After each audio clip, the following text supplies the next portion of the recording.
வணக்கம். இன்னையோட கவிதை இன்டர்நெட் பற்றினது. என்னோட தலைமுறையில் தான் முதல்ல இன்டர்நெட் இந்தியாவில் வந்த பொழுதுகள். அப்போ நிறைய எல்லார் வீட்லேயும் கிடையாது இன்டர்நெட்டு, லேப்டாப்பு, ஃபோனு அப்படியெல்லாம் எதுவும் கிடையாது. ப்ரௌசிங் சென்டர்ஸில் போய் வெயிட் பண்ணி கம்ப்யூட்டர் வாங்கி அதுக்கப்புறமா அதில் ப்ரௌஸ் பண்ணி மினிட்ஸ்க்கு பைசா பே பண்ணி அப்படியெல்லாம் இருந்த ஒரு டைமு. அந்த எக்ஸ்பீரியன்ஸை பற்றி எழுந்தது தான் இந்த கவிதை.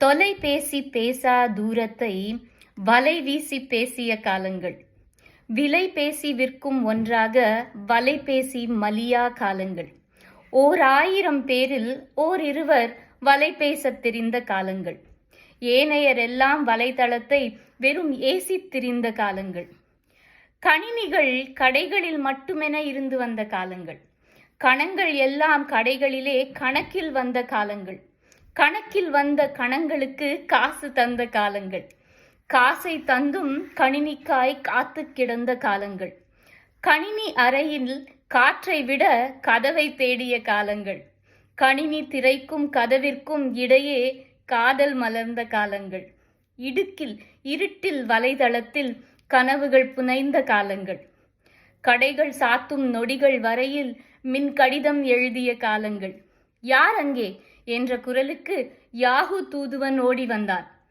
5 முகபாவம் அத்தனை அழகாய் வைத்திருந்தான்.